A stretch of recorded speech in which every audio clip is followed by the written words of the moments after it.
Glenn, and he's going to talk to us about what exactly he's doing here at the event. Yes, this is Glenn with Will It Make It. This is the actual stunt car that was used as car at the Night Rider Festival last year, and we've turned it back into kit. It was easier. How long does it take you to go from car to kit? It all depends. I mean, if you go on the aspect of just putting the yellow scanner in, we can do it anytime we want. There is a couple of scenes where car was actually, when it came out of the beach, he had the yellow scanner on. So, but we thought the two-tone paint was a great idea to do to make the car really stand out, and it really did last year. It was great. We enjoyed seeing it last year because, you know, out of the whole event we have kits up the wazoo, and then you had the Decepticon that was just a little bit different. You saw it this year, right? Oh yeah, we got an interview. And then we had this car, which had the two-tone paint, which was the only one on the strip, so it really stood out. We just didn't do it this year. We figured we'd bring kit back. And where we're from, more in Phoenix, unless you have them both together, do people really know, unless you're a real true fan of Knight Rider, of what car really is? Even when it's a two-tone paint, they just don't really get it. So having kit around, and since that's the more desirable car for the stunts and the stuff that we do, that sort of made a lot of sense. All right, and what's Will It Make It? WillItMakeIt.com is all about taking cars and testing them to the extreme. We're talking tomato soup in the engine to soup it up. We're talking Gatorade in the radiator, and then drive it through a motorhome and see if it'll make it. We're on CMT, Whacked Out Sports, Spike TV, you name it. We're on so many networks right now. It's really good stuff. It's really what reality TV should be about. And why Knight Rider? Why kit? What made you guys get into that? That's a good question. Well, if you think about it, Knight Rider is what inspired me of doing stunts with the cars from the TV shows I grew up with. And what better way than doing it with the Generally or kit? Let's rephrase that. Kit, the Generally. Let's put that in the right perspective there. And do donuts, burnouts. People love seeing us do stunts, as they never got to see them be done, as people in the Hollywood industry got to see all the time. So when we perform a stunt out there for charity organizations, they get a kick out of it. They love seeing the car do the stuff that it was doing on the TV shows. And it looks like you have some people who signed it, probably from last year, I would imagine. This year we had Jack Gill. He actually drove it as the first car onto Fremont yesterday.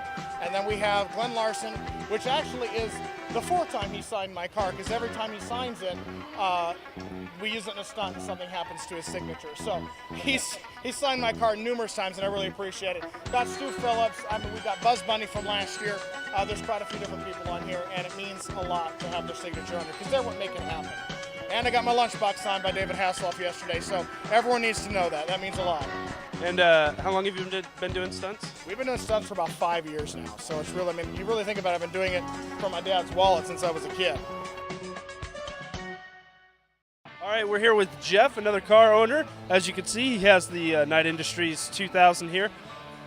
Why do you like Knight Rider so much? Enough to get a car for it? Well, I grew up with Knight Rider as a kid, you know. It was just the coolest car in the world. I mean, it could do things that no other car could ever do, and face it, look at all the other 80s cars that were out there. They weren't exactly pretty. I mean, look at this. I mean, this is a timeless design here. It's never going to grow old. Every body line on this car is absolutely gorgeous, and you know, the theme of the show, one man can't make a difference. You know, all the little guys in the world that didn't know that they could, you know, do anything in the world to make a difference, thought they were nobodies. You know, it gave them a little bit of hope. So you work with WillItMakeIt.com. Have you ever jumped this bad boy? I have never jumped this car. I do stuff for WillItMakeIt.com. We do like car chases, burnouts, donuts. I also do stuff with StarCars.com, which is actually who helped me build the car. We did it in 48 hours. Michael Bohr from Star Cars, yeah. last year. We built it 2 days before the event last year. It was a red Firebird Formula before then. So, How much did it take you to get to this point? as far as money or what? Money, yeah. I'm in it. Well, actually, my wife wrecked it, so now I'm in it for about maybe 6,500 to 7 grand. She wrecked it. Yeah, she wrecked it into a wall in the rain, so we had to get the bumper redone. She wrecked it while it was still kit. Yes.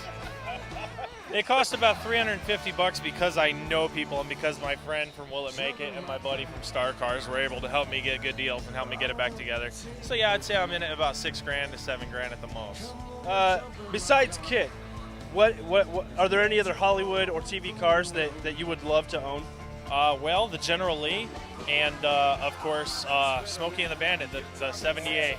I am a Trans Am fanatic. I'm actually in line to get a Trans Am bird on my back. So yeah, I die-hard Trans Am. So I don't care if the Camaro guys say this is a different car of its own.